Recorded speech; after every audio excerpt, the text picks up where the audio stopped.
Hi, sixth graders. So I have searched far and wide on YouTube and then other resources to try to find an audio version of I Am David, and I was unable to. So my plan is to do YouTube videos of me reading the book, and you can follow along while I do it. So this first recording I'm going to do is Chapter 1 of I Am David, and all you have to do is open up your book and follow along with me. Here we go. David lay quite still in the darkness, listening to the men's low muttering. But this evening he was aware of their voices only as a vague, meaningless noise in the distance, and he paid no attention to what they were saying. "You must get away tonight," the man had told him. "Stay awake, so you're ready just before the guards change. When you see me strike a match, the current will be cut off, and you can climb over. You'll have half a minute for it, no more." In his mind's eye, David saw once again the gray, bare room he knew so well. He saw the man and was conscious somewhere in the pit of his stomach of the hard knot of hate he always felt whenever he saw him. The man's eyes were small, repulsive, light in color, their expression never changing. His face was gross and fat, yet at the same time square and angular. David had known him all his life, but he never spoke to him more than was necessary to answer his questions, and though he had known his name for as long as he could remember, he never said anything but the man when he spoke about him or thought of him. Giving him a name would be like admitting that he knew him. It would place him on an equal footing with the others. But that evening he had spoken to him. He had said, "And if I don't escape?"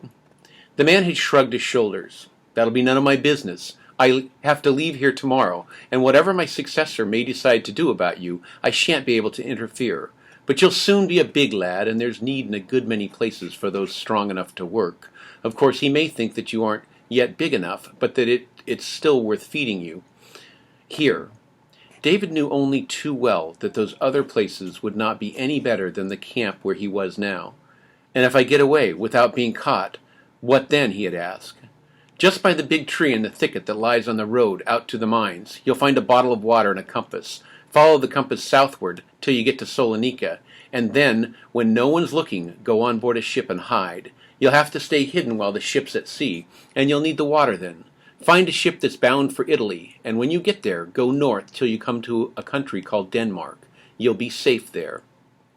David had very nearly shown his astonishment, but he had controlled himself, and hiding his feelings, had merely said, "I don't know what a compass is." The man had shown him one, telling him that the 4 letters indicated the 4 main points, and that the needle, which was free to move, always pointed in the same direction. Then he had added, "The half-minute the current's cut off is intended for you. If you try to take anyone with you, you can be sure that neither of you will get away. And now clear off before you're missed." David did not know what had possessed him to say it. He had never asked the man for anything, partly because he knew it would be of no use, but chiefly because he would not. When you hated someone, you did not ask him for anything. But tonight he had done it. When he had reached the door, he had turned around and, looking straight into that coarse, heavy face, had said, "I'd like a piece of soap." For a moment there had been complete silence in that bare gray room. The man looked as if he were going to say something, but he did not. But he did not. All the same, instead, he picked up a cake of soap that lay by the side of the wash basin in the corner and threw it on the table. All he said was, "Now go." So David was gone, as quickly as it was possible to go without appearing to be in a hurry. The men's muttering was fainter now. Some of them must have fallen asleep. The camp's latest arrival was still talking. David recognized his voice because it was less flat and grating than the others. Whenever the newcomer dozed off to sleep, he was seized with a nightmare, and then they would all wake up again. The night before this had happened just before the guard had changed, but if he took longer to fall asleep this evening, then it might be possible for David to slip out before the others were awakened again. David was not yet sure whether he would make the attempt. He tried to figure out why the man had told him to do it. It was certainly a trap. Just as he was climbing over, the searchlight would suddenly swing around and catch him in its beam, and then they would shoot. Perhaps something pleasant was going to happen tomorrow, and the man wanted him shot first. David had always known that the man hated him, just as much as David hated him in return. On the other hand, nothing pleasant had ever happened in the camp that David could remember, and he was now 12 years old. It said so on his identity card. And then, quite suddenly, David decided he would do it. He had turned it over in his mind until his head was in a whirl, and he still could not understand why the man had told him to escape. David had no wish to make the attempt. It would only be a question of time before he was caught. But suppose it were a trap and they shot him. It would all be over quickly anyway. If you were fired at while trying to escape, you would be dead within a minute. Yes, David decided to try. There could not be many minutes left now. Over in the guard room, he could hear the men moving about and getting dressed, and he could hear the guard yawning as his pace grew slower. Then came the sound of new steps, and David pressed himself even more closely against the wall. It was the man. The faint, sleepy yellow light from the guard room shone for a moment on his face as he passed the window. He went up to the guard, and David suddenly felt quite empty inside. He was sure that he would be unable to move when the time came. Then he saw before him the endless succession of days, months, and years that would pass if he did not. The waiting would kill him in the end. But it might take a long time. Unless you were old, it might take years, as he had seen with all of them. And it would grow worse and worse all the time. David clenched his teeth so hard that he felt the muscles of his throat grow taut. Then the man struck a match. 19, 20... The half-minute would be up when he had counted slowly to 30. David set his foot in a gap higher on the barbed wire. When would the searchlight come? They could not be certain of hitting him in the dark, and if they did not hurry, he would be over. A moment later he had touched the ground on the other side, and as he ran, he said angrily to himself, "What a fool you are! There's plenty of ground to cover yet. All this great flat stretch without so much as the stump of a tree for shelter? They'll wait until you've nearly reached the thicket. They'll think it's more amusing if you believe you've almost gotten to safety." Why didn't they hurry up? The thought pounded through his head as every moment he expected to see the ground lit up in front of him. Then he stopped. He would run no more. When the beam of light caught him, they should see him walking away quite calmly. Then they would not enjoy it so much. They would feel cheated. The thought filled David with triumph. When he was little, it had been his most burning desire to get the better of them, especially of the man, and now he would. They would be forced to shoot him at the very moment when he was walking quietly away and taking no notice of them. David was so taken up with his victory over them that he had gone a dozen yards past the spot where the thicket hid him from the camp before he realized that no one had fired. He stopped short. What could have happened? He turned, found a place where the thicket was thin enough to peer through, and looked across at the low buildings outlined against the dark sky, like an even darker smudge of blackness. He could faintly hear the tread of the guard, but it came no nearer and sounded no different from the usual. Only farther off, nothing at all had appeared different. There was no sign of anything afoot. David frowned in the darkness and stood for a moment, undecided. It couldn't possibly. He trotted on, following the edge of the thicket toward the big tree, running faster the nearer he got, and when he reached the tree he threw himself down on the ground, searching frantically around the trunk with his hands. There was the bundle. David leaned up against the tree, shivering with cold, although it was not cold at all. The bundle was a piece of cloth wrapped around something and tied in a knot. He fumbled with the knot, but his fingers were clumsy and would not respond. And then he suddenly realized that he dared not undo it. There would be something dangerous inside the bundle. He tried to gather his thoughts together sufficiently to think what it might be, but his imagination did not get beyond a bomb. It would make little difference, he thought desperately, a bullet or a bomb. It would soon be over either way. Frantically, his fingers awkward, he struggled with the cloth.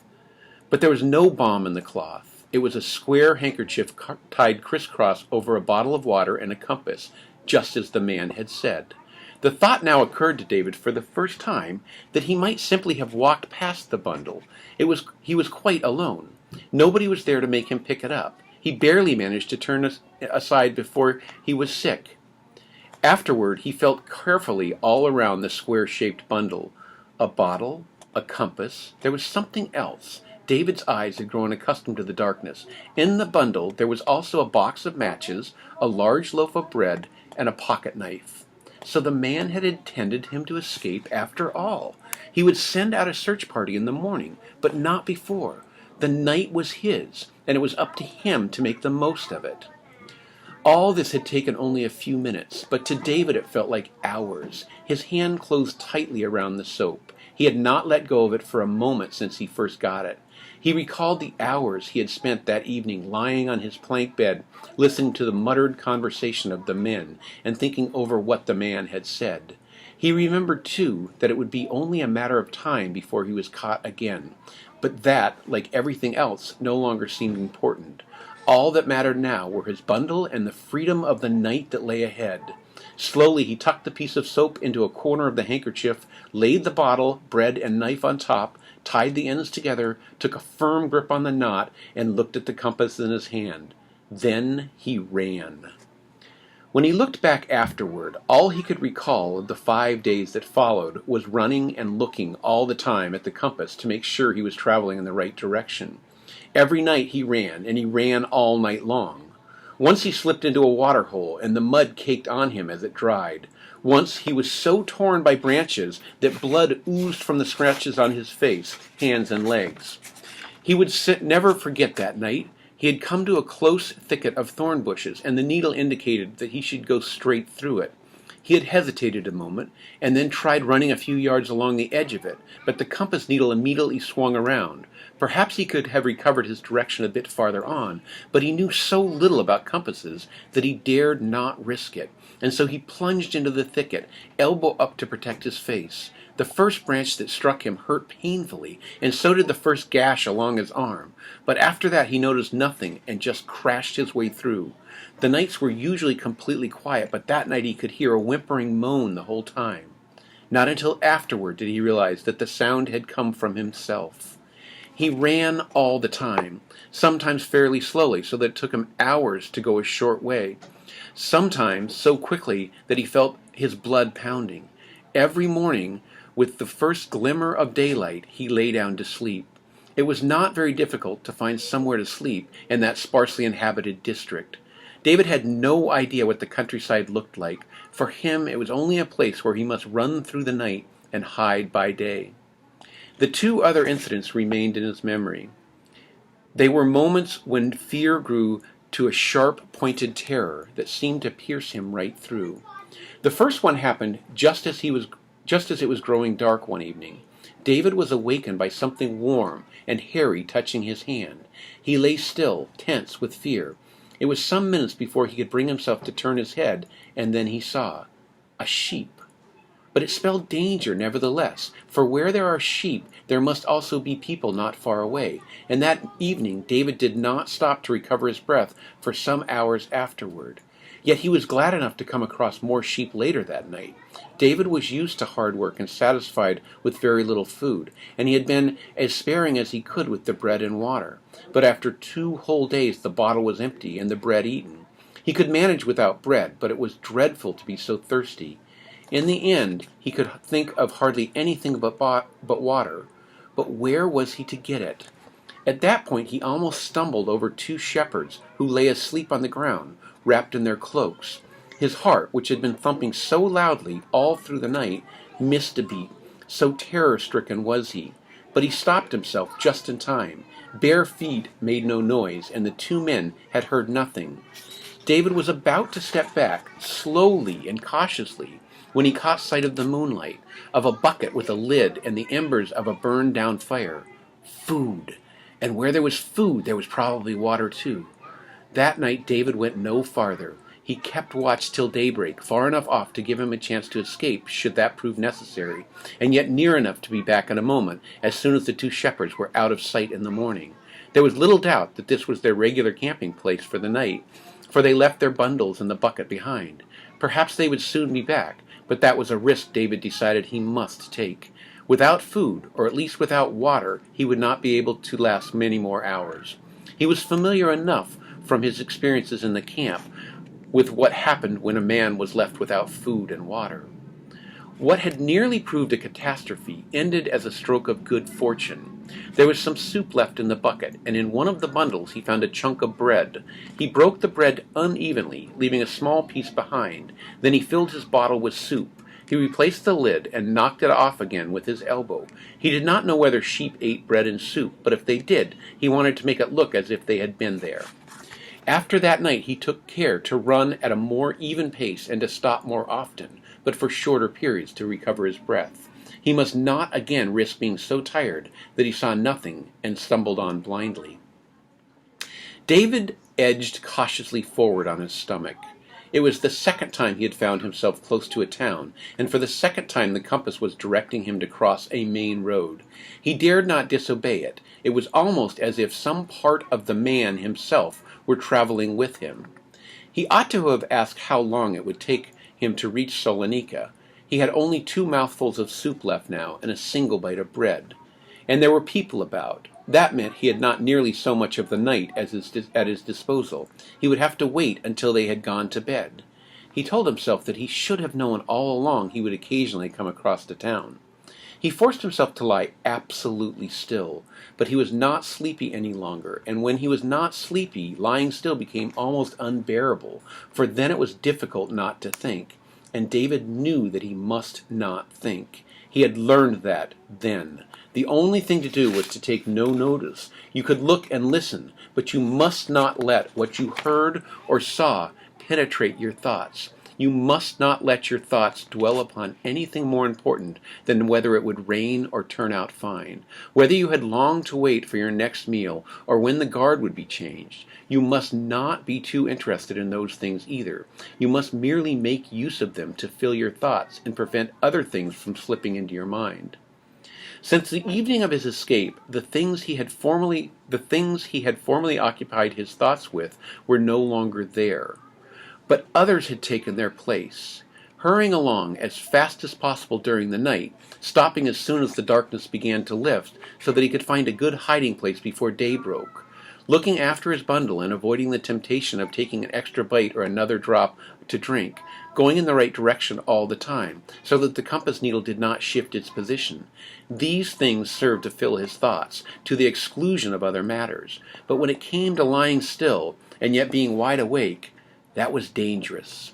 So he began thinking about a feeling he had several times during the previous night, and that the ground he was traveling over was changing, becoming more up and down, that mountains would bar the road to Salonika.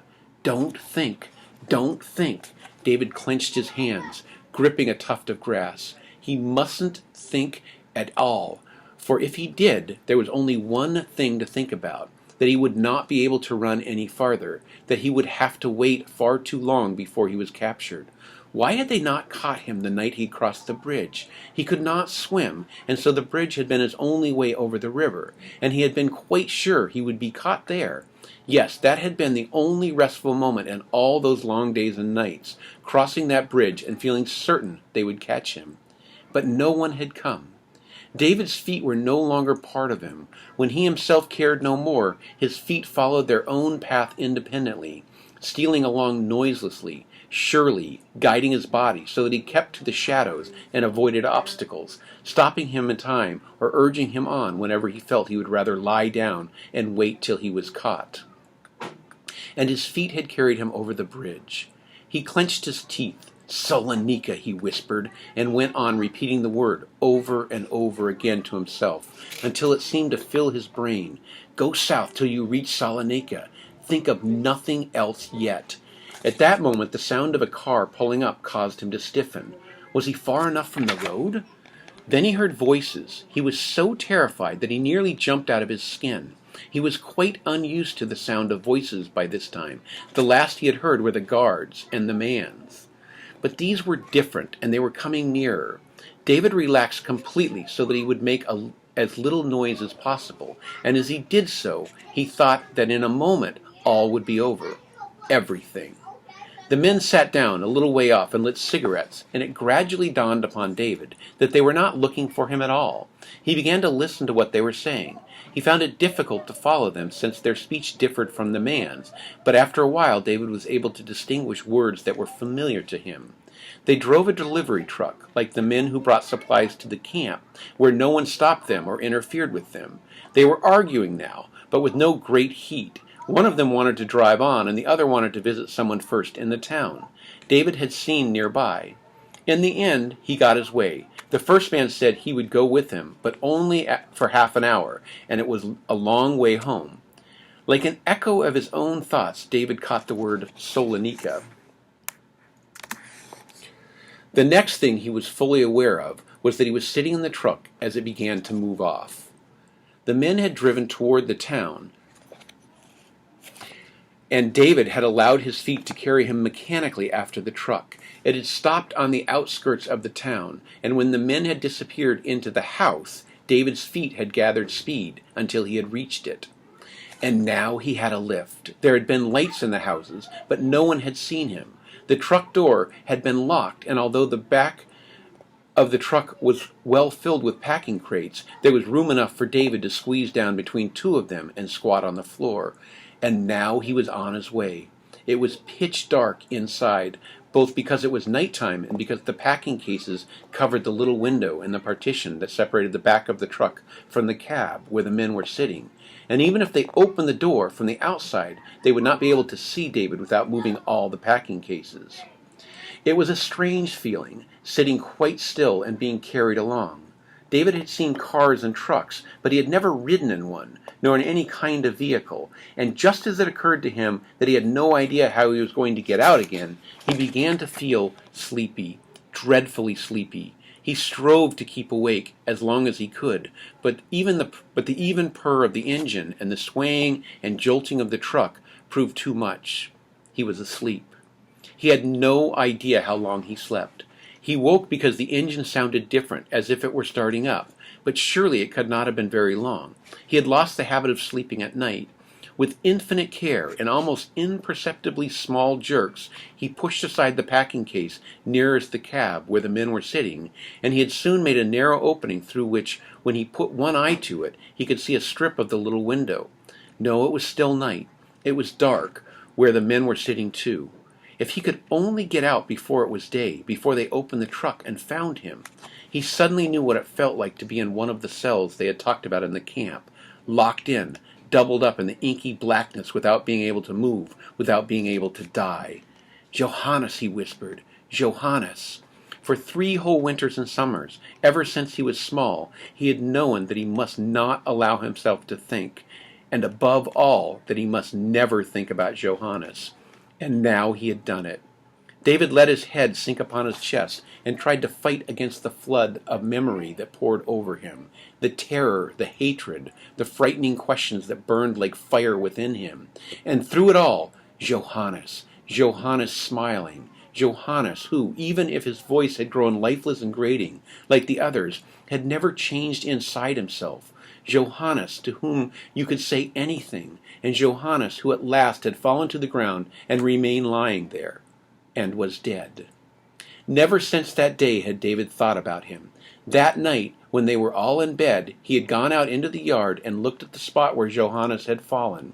He had been standing there for a long time, when the man had come along and seen him. "He died of a heart attack," he said. "Clear off now, and get to bed." Since that day, David had tried to think of nothing but mealtimes and the changing of the guard. At first it had made him ill, but later he had grown used to it. Why should it have come back to him just at this moment, when all that mattered was getting to Salonika? The voice came from somewhere far away. "I'm going with you to Salonika." David was not even sure it was Johannes' voice, so far away did it sound. But he knew it must have been, because he suddenly felt exactly as he had when he was small, and Johannes was with him. "Thank you," he whispered. And after that it was easy. He found a packing case that had not been properly nailed down. It contained some kind of food, round and firm, that tasted a bit like cheese. David had once had in the camp. He cut off a piece with his knife, as big as a piece as he could get into his handkerchief. The men stopped the truck while it was still dark and left it without opening the door at the back. So David jumped out and found himself in the middle of a large town, and being careful to walk in the shadow of the houses, for there was no call to be foolhardy, even if Johannes were with him. He had no difficulty in finding the harbor where the ships lay. There was a water faucet on the way too. David watched a man turn it on and drink, and when he had gone and the street was quiet, David was able to walk over and fill his water bottle. The ship he was to find needed no searching for either. It lay right in front of him, and on its stern he saw the word Italy painted in large white letters, and it was made fast to the quayside with a great thick rope, ready for David to climb up as soon as the man on watch had gone to the other end of the ship. All David needed to do was find a length of twine with which to tie his bundle about his waist while he was climbing. The watchman did not hear him. No one heard him. And down in the bottom of the ship there was a great dark room filled with so many packing cases that he could barely squeeze himself in. At first David was anxious to discover if there were any windows down there, but then he realized that he was now below the waterline, and so of course there weren't any. The time had now come for him to open the last of his treasures, his box of matches.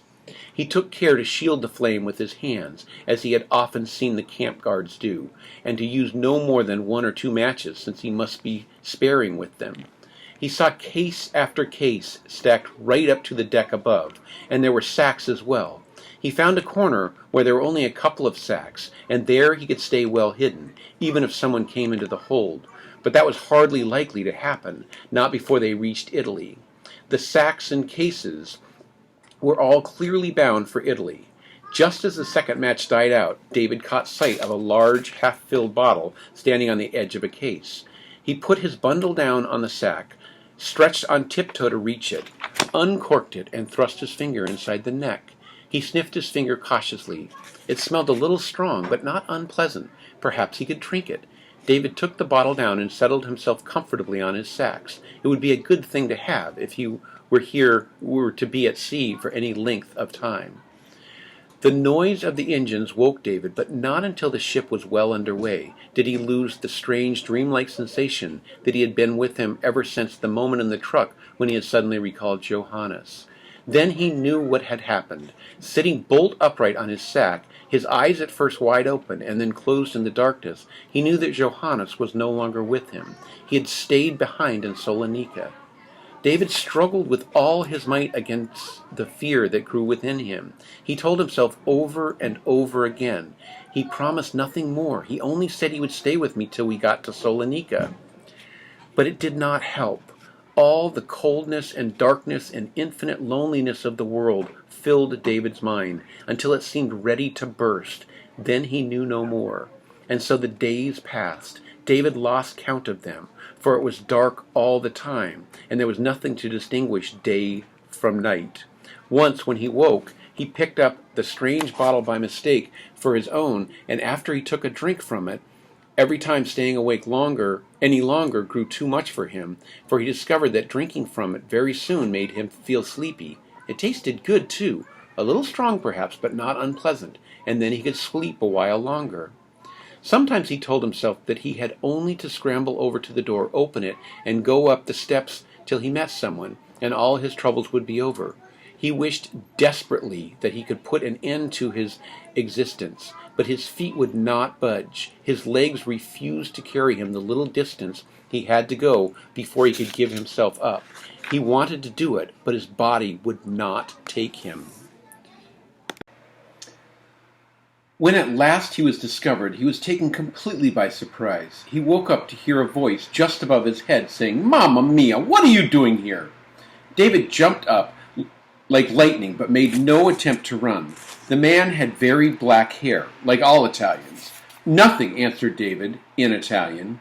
The sailor opened his mouth to shout, but thought better of it, and instead scrambled over to the door and shut it. Then he came back. He was not sure why he did this. Perhaps because the boy was so quiet. A very thin, very dirty boy who stood as still as death and who had the calmest face he had ever seen. He ought to call someone and get the boy hauled up into the daylight. Then, by the beam of his flashlight, he looked down into the boy's strange, dark eyes and knew he could not, because that was just what those eyes expected him to do. The Italian sailor tried to shake off the feeling that the boy was going to die. His grandmother's eyes had looked like that the day before she died, but he might be wrong, of course. For one thing, his grandmother's eyes had been brown, and this boy's were, well, it was not easy to see in that dim light. Very dark, gray perhaps, or green. So he said the first thing that entered his head. "Have you been drinking my wine?" "Yes, I'd no more water in my bottle. I didn't know it was wine. Thank you." The Italian shook his curly black head. Never had he met such a child. First he swigs my wine without knowing what it is, and then he thanks me for it as if it weren't sheer robbery. And he was so quiet. A boy caught when he was up to mischief usually made off as fast as his legs would carry him, turned and twisted and looked all around for a way to escape. He did not just stand still and look you in the face. "Where did you think you'd get to?" he asked helplessly. "To Italy." Well, I suppose I shall have to hand you over to the captain." But the Italian knew very well that he would not be able to. "I don't think you're all there," he said. He dared not lay hands on him. He could not bring himself to do it. "On the other hand, we shall be in Salerno this evening. It's hardly worth the trouble dragging you along to the captain and having all the fuss. You can jump overboard just before we get in, and then I shan't have had anything to do with it. I'll see about getting you out of here." "I can't swim," the boy said quietly. "Mamma mia, then you aren't all there. I won't have anything to do with it. I'll give you a lifebelt, and you must try to drift ashore." "Thank you." The Italian went his way, shaking his head. David slept no more. He was hungry, but then he had been very hungry the last 4 times he had awakened, and he had run out of food. That was a remarkable man. It really was very kind of him not to let the captain arrest him. He obviously did not know David was so tired that he could hardly hold out any longer, and now he must take to the water. He did not know anything about lifebelts, but the Italian seemed to think he could drift ashore in one. So perhaps he would run on his way for yet another night, perhaps several nights, before they finally caught up with him. But although David felt certain he knew what the end would be, his body set about getting him ready. Automatically he stuffed his ragged shirt into his no less ragged trousers, tied his bundle securely, and sat down to wait. It was some time before the man returned. When he did come, David made no move. Perhaps the sailor had had second thoughts about the lifebelt, but David was beyond caring. The Italian had brought the lifebelt, however, and a piece of bread as well. David ate half of it on the spot while the man was showing him how to use his arms to make sure he drifted in the right direction. David watched and realized he would be almost up to his neck in water. He frowned. The talk about direction had put him in mind of his compass. Suppose getting wet were bad for it. He had better tie his bundle around his neck. The man lowered him over the side of the ship on the end of a rope and told him not to splash about in the water until the ship was some way off, otherwise he might be hurt. The water was not particularly cold. David looked back at the ship as it sailed swiftly on. For a moment he thought he was going to drown. It might very well be an easy way of sending people to their death, a belt like that. It looked like a car tire, he thought, but he did not drown, and he found it was not even necessary to fling his arms about as he had been told to do, for the ship had created a strong wash that drove him nearer and nearer to the dark line of the coast. But before long, David realized it was not quite so easy. Several hours passed before he touched land, and by that time he was so cold that it might have been the depth of winter, and so exhausted that he was quite incapable of feeling. Only his feet had the will to carry him farther. David stumbled, staggered, crawled onward in the darkness, uphill all the time, the going hard and stony. It must be a mountain slope. Then he came to a road and staggered across it, without even remembering to see if there were people about. Then farther uphill until he came to cultivated land where something was growing in the low, straight lines. Then another stretch of mountainside with hard, sharp-edged stones that hurt his feet, and then he could go no farther. But there was no one to disturb his sleep that night, and when he woke, he was no longer tired. He was not even cold. He was pleasantly warm, in fact. He lay awake for a while, with his eyes shut, basking in the warmth of his own body, while he listened, as usual, for sounds about him. But all was quiet. Then, opening his eyes, he sat up and looked.